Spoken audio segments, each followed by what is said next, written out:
The Shinigami, or Death God of the Naruto series, is a concept that we never did quite get to see much of during the series. So today's video asks the question, what would happen if Naruto was half Reaper? Enjoy. Hey Ross, sauce it up.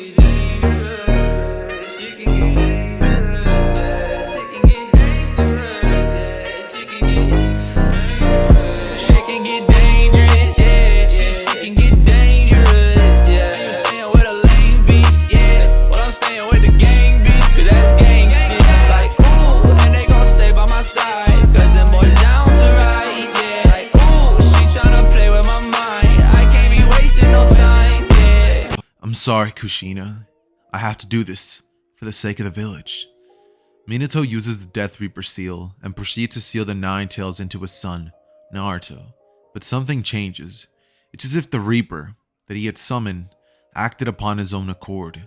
And as he would finish sealing half of the Nine Tails, the Reaper would seal part of itself within Naruto. When this happens, Naruto's hair would go from a blonde from the roots to now dark as it would spread out through Naruto's hair. And from here, Naruto's entire presence, his aura would change. Minato would look back to see the Reaper with a smile. As before he can even react, the Nine Tails comes in and pierces both himself and Kushina, with her telling the young baby Naruto everything she possibly could. As Minato watched all of this go down, he simply wondered what happened, but his life was fading from him, and he couldn't react, he couldn't do a thing. From here, we have a 4-year time skip to when Naruto was a little bit older, after he was exposed for being the Nine Tails Jinchuriki by Danzo. But around this time, Naruto's latent abilities would begin manifesting, and it would even have an impact on the Nine Tails itself. Naruto growing up would actually see spirits that would roam around his area of existence, and this would make Naruto grow paranoid, wondering to himself if anybody else could see things. People at this point would begin calling Naruto even more of a demon and a freak, until Naruto just stopped caring. Eventually, he learns to live with it, and one day, when Naruto would be sleeping, he would have a dream of a Shinigami, a death god, as it would speak to him, telling him to be his Reaper, to use his powers well, and to feed upon souls. Naruto would wake up in a cold sweat but wouldn't have anybody to turn to. He's alone, he's a freak. Eventually, Naruto would enter the academy, where he would notice he has a hard time using chakra and would get overwhelmed by everything. He is for now a way more troubled kid, to the point where this version of Naruto is semi-jaded, but he has to deal with all of his problems alone. However, one day, in his first year of the academy, one random Chunin whose parents had been killed by the fox would decide that this is the day he will get revenge and finally kill that weird freak, Naruto. He would begin chasing him into a remote area of the village, where he would corner the young Naruto and tell him that today he dies for the death of his mother. He raises his blade to the sky, and as all of this is happening, Naruto just looks at the blade, accepting his fate, wishing the afterlife would be better for him. But suddenly, something snaps, as inside Naruto, something strange happens. Naruto was able to dodge at insanely high speeds as he would leap back into the air and summon a scythe from out of nowhere in front of him that he would use to then leap at the ninja and stab him with, as he would then have an ominous laugh go off, as he would then begin to suck the soul out of the very shinobi that attacked him. And Naruto would be like, what happened? As Naruto would regain consciousness, thinking back to what he had just done, having a flashback appear in his mind, thinking, I did that? What? When? But Naruto would suddenly say, I didn't do that. And out of nowhere, a voice would say, you didn't. We did that.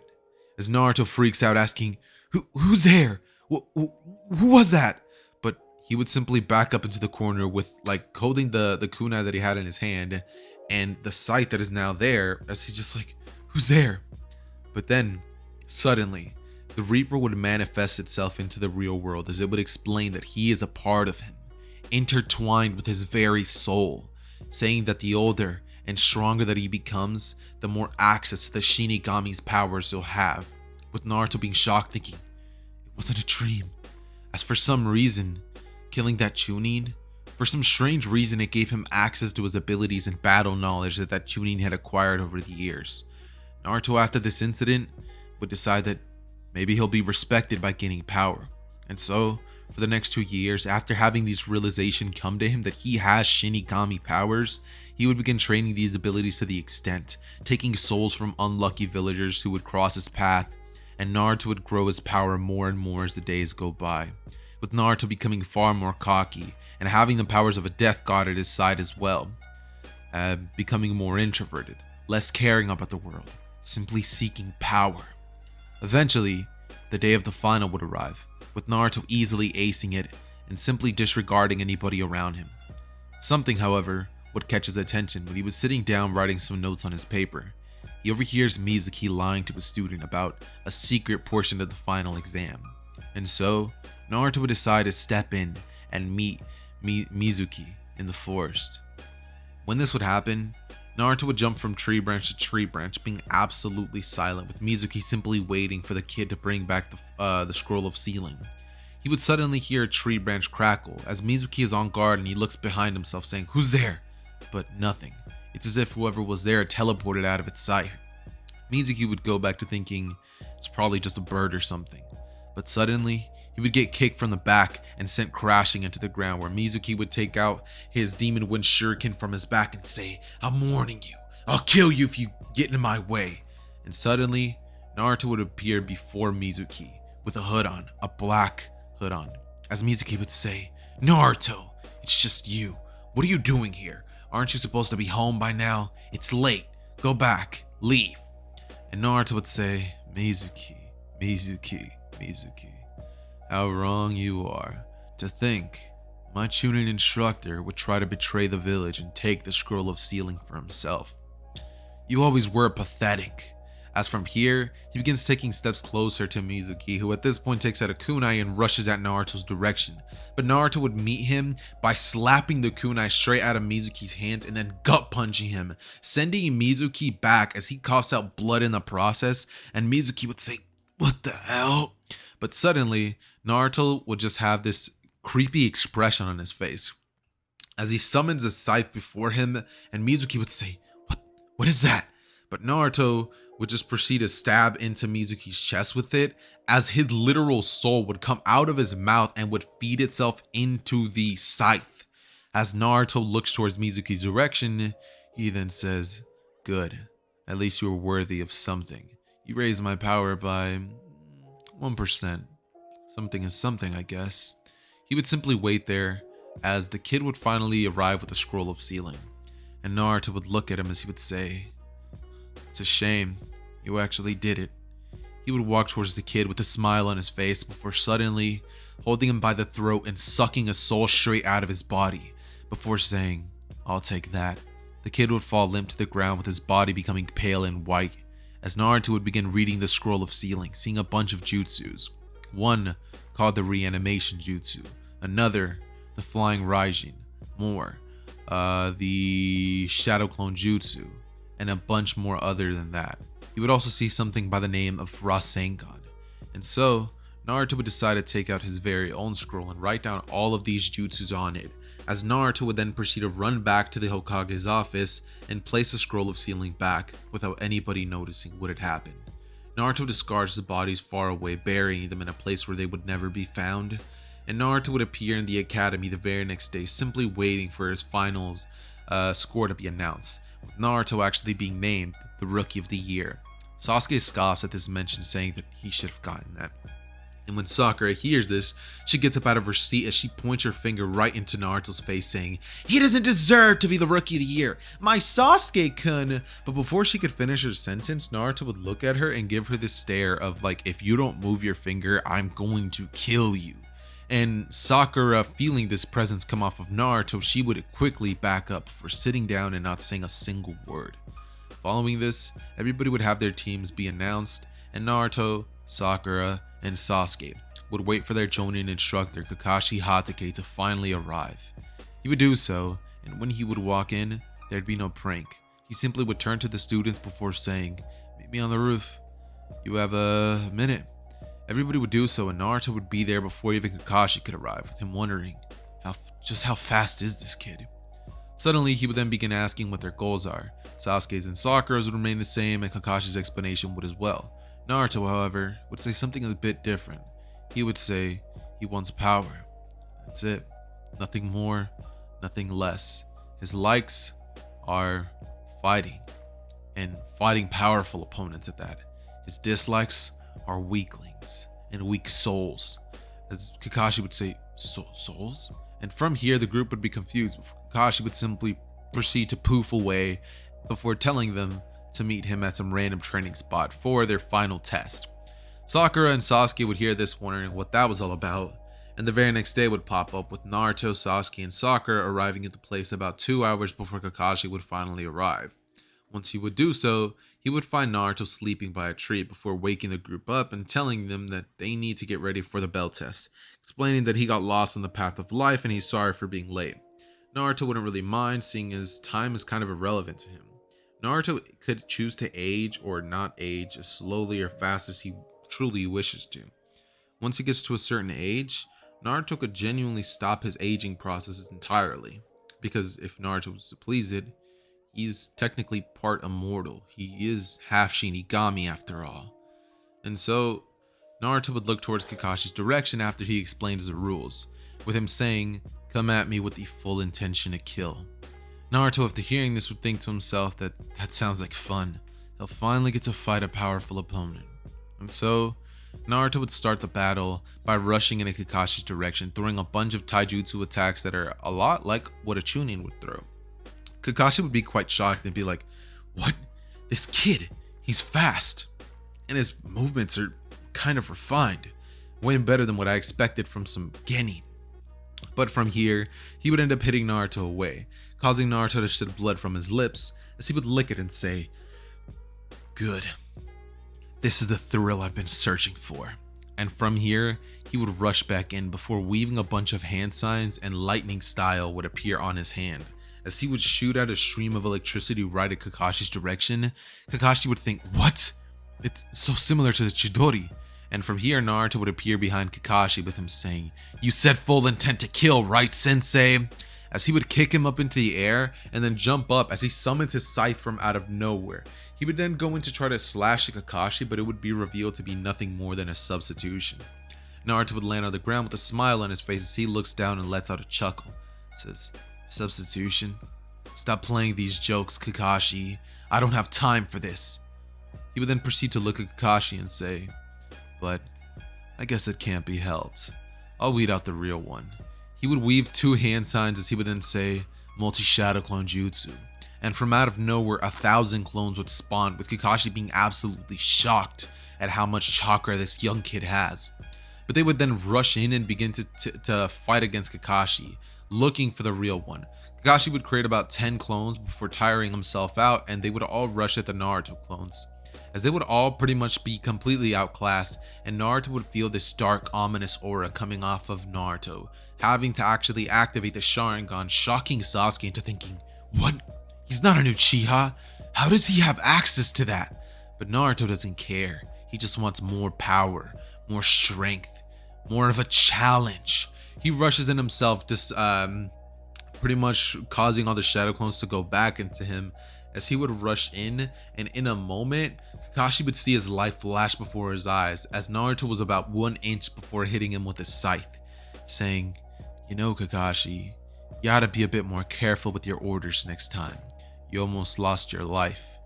Kakashi would fall back down as his eyes are widened. He's wondering how this kid could possibly move so fast and be so deadly. It's as if Naruto is death itself. Kakashi would be shocked, and he would say, "That was that the power of the Nine Tails? Couldn't be. Kushina's aura was nothing like that. It was demonic. It was evil. It was death." But Sasuke would come rushing in saying, "What are you doing with the Sharingan?" And Kakashi would catch Sasuke as he would bend one of his arms behind himself, telling him, "Calm down, kid. This was a gift from one of my comrades from back in the third Shinobi World War." with Kakashi saying, "So you were given the Sharingan?" And Kakashi would say, "I was, by an Uchiha himself." Sasuke would calm down before Sakura would then come back out, and Kakashi would explain that even though that fight was definitely impressive, they failed because they failed to realize what the true objective of the mission was, to work as a team. However, as Naruto said that, Naruto quite literally mimicked exactly what he was saying in real time, as he would say, "I know all about that, but they'll just get in my way. I know you saw how fast I was. Those two need to level up before they can even dream of being on a team with me. As things stand, I think I'm even more powerful than you, Kakashi Sensei. So what do you say we all do each other a favor and work on teamwork later while we do our D-rank missions?" Kakashi would wonder how he knows about that, and Naruto would say, "Oh please, spare me the antics. Let's get started and be a team already. I don't have time to waste." Kakashi would sit there contemplating before Naruto flares his aura up, and Kakashi just kind of bends to his will. He's like, "Alright, I guess you pass," saying that since now you know the objective of the mission anyways, they might as well just work on teamwork for the following weeks. They would do so for about 2 weeks before Hiruzen would finally announce that they're going to be going on a C-rank mission, protecting the likes of Tazuna from to make it to the land of the waves.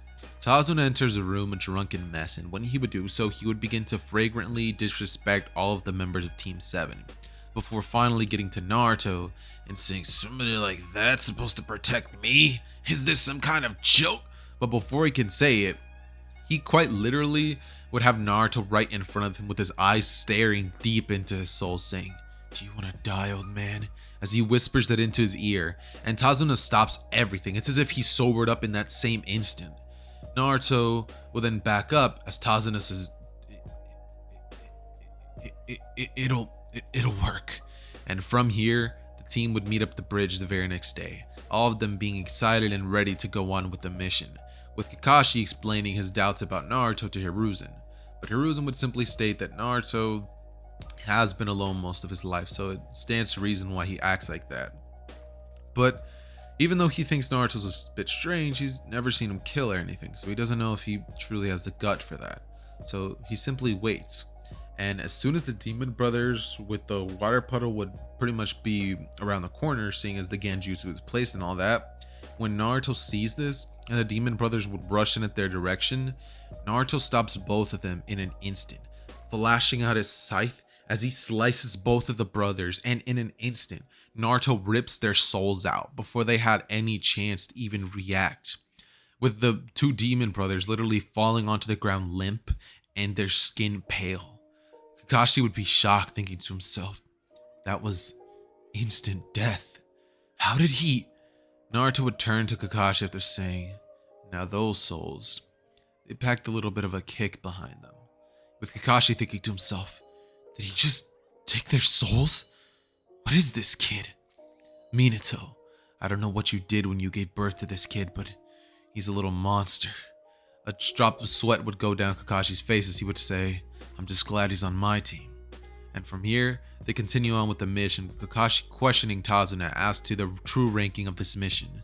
But eventually, a gigantic blade would swing through the air with immense speed, but Naruto doesn't even react. It's as if Naruto doesn't care about the blade coming his way. Naruto would simply summon his scythe right in front of him as the blade gets completely cut in half by Naruto's scythe, and Zabuza would walk out of the shadows before saying, "Impressive, Genin. Looks like I'm going to be having my work cut out for me." But Naruto would say, "You seem powerful. How about you and me go at it a few rounds? What do you say?" Zabuza would let out a laughter saying, "A Genin? I guess I'll make quick work of you," before then rushing in and going in for taijutsu type attacks. Naruto would simply follow his lead as he says, Interesting. Looks like you do outclass me completely in taijutsu, but let's see what happens when I amp my speed up just a bit." Suddenly, Naruto would begin taking in some of the power of the Nine Tails as his aura would grow an ominous purple blackish aura. Think midnight aura, as Zabuza would have no answer for this. Naruto's speed would begin to completely outclass Zabuza as he would begin to wonder what this kid even is, with him jumping back and saying that he doesn't even have his full power with him, seeing as his blade is all the way over there. Naruto would look at the blade of Zabuza before tossing it to him in pieces, and Zabuza would cut himself, leaving some iron to pretty much like go on the blade as it would heal itself, and Naruto would say, "That's a nifty trick. Let's see what you can do with it."